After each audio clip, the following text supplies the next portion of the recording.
But let's keep going. In the same vein, in a different segment, we've got James Comey now under investigation for exactly the same thing. Check this out.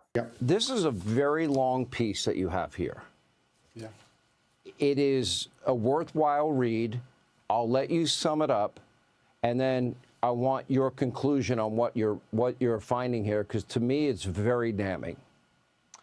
Well, what you find out is that James Comey decided not to work through the FBI press office when he wanted to change the narrative in Washington, burnish his reputation against attacks from Democrats, and try to sully Donald Trump's reputation. If you remember, Democrats were mad that James Comey let out of the bag just before the election that there might be some new evidence in the Hillary Clinton email scandal. Hillary blamed Comey for throwing the election. She blamed the Russians for throwing the election. She blamed everybody but herself for throwing the election for her. But Comey was trying to rehabilitate that. And so he had an intermediary, a Columbia law professor by the name of Daniel Richman, who the FBI confirmed and interviewed.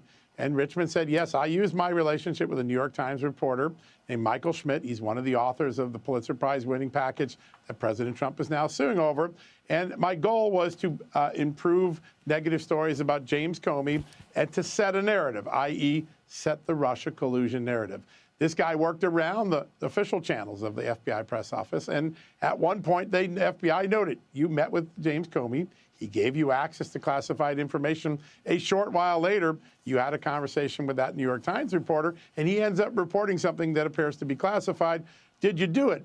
And he gives, I think, perhaps the most famous denial people will remember, since Bill Clinton says it depends what the meaning of the word is when he tried to obfuscate whether he had an affair with Monica Lewinsky. He says, I can say, I don't think I confirmed the information. I can say with a discount that I didn't give him the classified information. With a discount means you got to give me some room. It's an extraordinary moment. The FBI clearly had strong suspicions that. So now you've got Comey essentially admitting in the open that he gave classified information to a paid surrogate, someone who he made, this Columbia professor was made a special government employee. He was given top secret clearance, evidently, so that if this ever came back to bite, theoretically, or at least in his own mind, Comey could distance himself and say, I gave the classified information to someone with a security clearance and he leaked it all on his own. That's on him. I think this is an attempt for Comey to essentially put a buffer between him and what was actually going on. But now we know from the whistleblower, we know from the Columbia professor whistleblower, we know from the Democrat FBI whistleblower that we've got two people inexorably linked with the Russia collusion hoax that have now orchestrated the leak of classified information to the press. Schiff did it directly. Schiff was a spokesperson for the globalist cabal, and Schiff leaked the classified information directly. Comey, thinking he was clever, hired this Columbia professor, made him a special government employee, gave him a salary, gave him some money, a little bribe, gave him top secret security clearance, then leaked the classified information to him with the sole understanding from the Columbia professor that he is, and this is the Columbia professor's understanding, that it was his job to then go to the press and give them this classified information. I'm sorry, James Comey is not off the hook on this one. This is conspiracy to leak classified information. It's conspiracy against rights. It is a treasonous, seditious conspiracy against the president and the government of the United States. This is damning stuff. Absolutely amazing. This was a potential backdoor for information, maybe classified information, to get out to the media with James Comey's fingerprints on it. And they didn't go much further. They didn't put Comey before the grand jury, that we can tell. They didn't appear to put this gentleman, Daniel Richman, before the grand jury. And like Adam Schiff, as we told you last night, here they have an eyewitness whistleblower said, I was in the room when he authorized leaks of intel. These end up being a dead end again. And it's another reminder of a dual system of justice that the Justice Department had the last 6 years. These are documents that were never given to Jim Jordan. Jim Jordan confirmed that to me today. And we're just learning 8 years later, because of what Kash Patel turned over, that the FBI had all the evidence of how the false narrative of Russia collusion was spread across this country to the detriment of voters, to the detriment of President Trump's first campaign, and they did nothing about it. It's a credit to the FBI. It's a credit to Kash Patel. It's a credit to the people that are involved in sharing this information now with the public. Do you see legal jeopardy here? I think if Pam Bondi goes the grand jury route, that these are people that are going to be hauled before the grand jury. I want to remind people, most classified information statutes have a 5-year statute of limitations, but there is a provision that extends it to 10 years if it's willing and knowing. And there is some pretty clear evidence of a strong apparatus put in place to make these leaks occur, according to the FBI documents. I think a grand jury could go back and try to compel testimony and find out if it rises to the level of criminality. They absolutely have to do this via grand jury. They have to be hauled before the grand jury, or somebody bring the whistleblowers before the grand jury. All the grand jury has to determine is there's enough evidence to indict. That's it. Then we haul them before real juries and real judges. Yes, the 5-year statute of limitations has expired. However, the 10 years has not, and this is definitely willful. Beyond that fact, we've already established that anything involved in the Russia collusion hoax can be labeled as part of a conspiracy.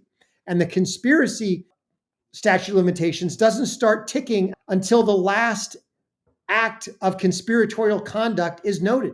So anything that any of these people said in the last 6 months that contributed to the Russia collusion conspiracy restarts the time frame. So every single thing that they did is now within the statute of limitations purview.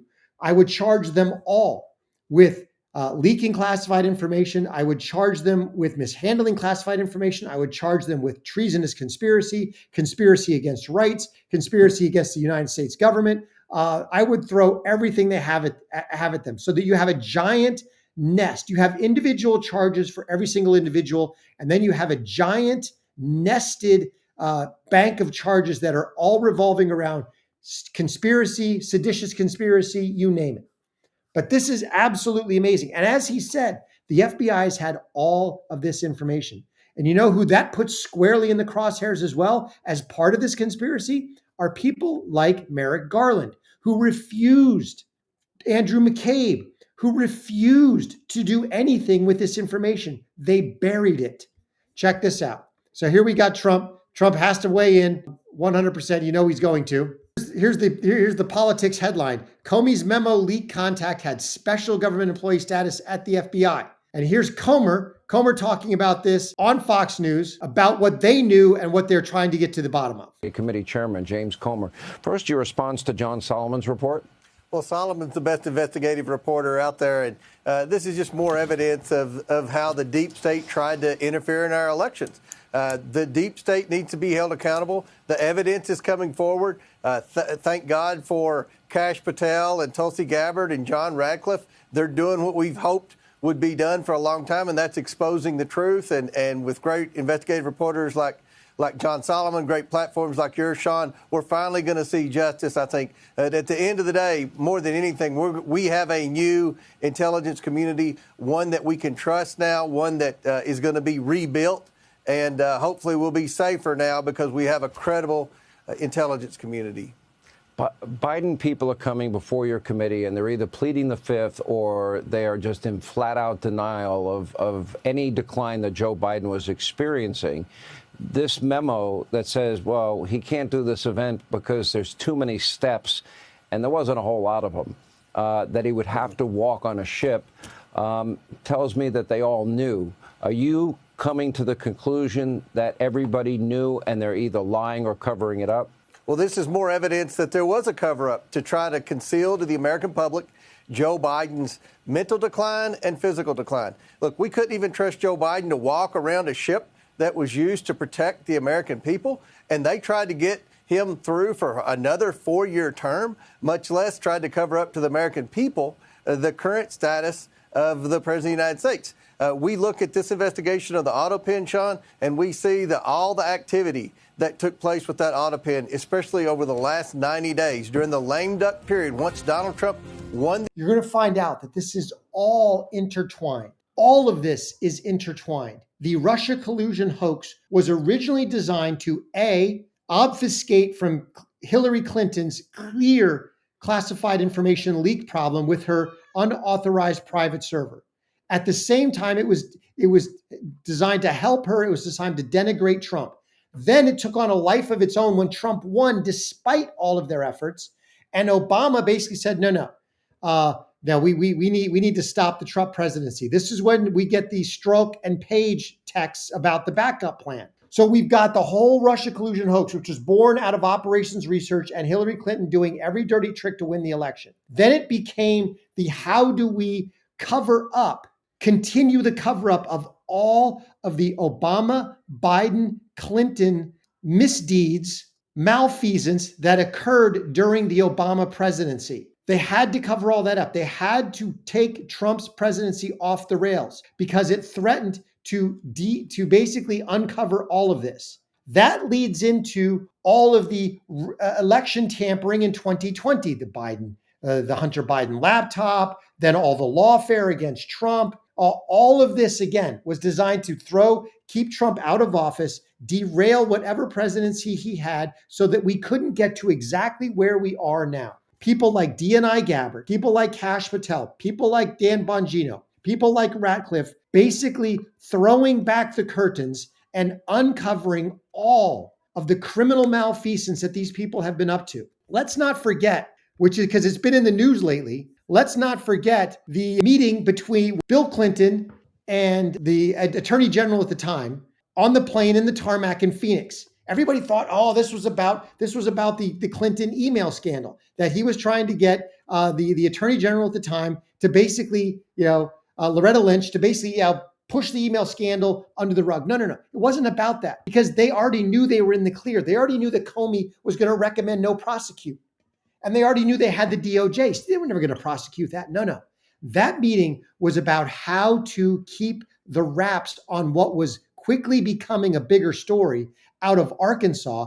And that was the Uranium One corruption deal. When the Clinton Secretary of State, the Clinton Department of State, along with Obama, sold 20% of our uranium reserves to Russia, our big enemy at the time, in return for a $146 million gift to the Clinton Foundation. It was pay to play. The only thing they were concerned about on her email wasn't the risk of criminal prosecution for classified information. It was the actual content of the emails that actually observed all of this pay for play. Biden's pay for play, Clinton's pay for play, all of it.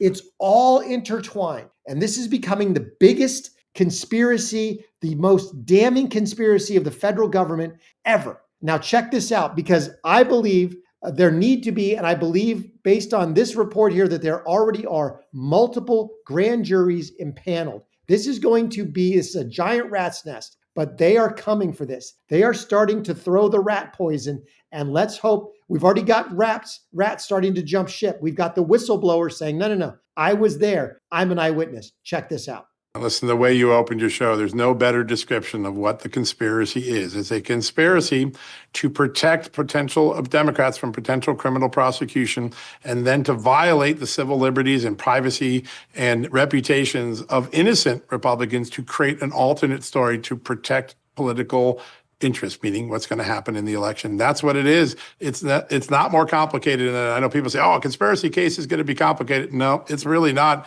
We protected Democrats. And the cycle is Hillary has two problems. Email, now corruption. We can prove that was active at the time. Hunter Biden's got corruption and taxes. And by the way, the first evidence of that comes in March through May of 2016. And then 2019, it's Hunter Biden a lot more. And so we impeached the president, and we have the government actually creating stories that I think we will prove were false. And then in 21, they find Joe Biden's classified documents at UPenn office in Washington and his garage, and they got to make Donald Trump look like he's the classified guy first before they can let the cat out of the bag that Joe Biden has the same problem. It's a wash, rinse, and repeat cycle. And in the course of that, two potential crimes are occurring. Obstruction of legitimate investigations. Those are overt acts of a conspiracy. And then the violation of innocent people's civil liberties to create a political ruse. That is where I believe the grand conspiracy case is headed. I believe that there are multiple grand juries that have begun work around this country in multiple jurisdictions outside of Washington where evidence is now being gathered. You do? You I do. can report that, or you have reason to believe that? Nope, I have confirmed witnesses and who've had contact with the grand jury. So there are grand jurors in multiple locations. Some of those are in Virginia. I believe one is going to begin based on early discussions in Pennsylvania. There may be one in New York. And so the activity has begun. The activity has begun. Let it be so. Multiple grand juries, Virginia, D.C., New York, Pennsylvania, Florida, grand juries. Let's convene grand juries in Arkansas. Let's convene grand juries wherever these people acted, get all the information, and wrap this thing up in a gigantic big bow. As he said, there are two levels to this conspiracy. It was the conspiracy against Donald Trump, against the Trump presidency, against the wishes of the American voter. And there was also the ongoing conspiracy to cover up all of the Democrat crimes, not only in terms of the actual conspirators within the conspiracy itself, but Uranium One. Let's not forget Benghazi and the reason that they had to cover that up. Let's not forget all of the other malfeasance that went on.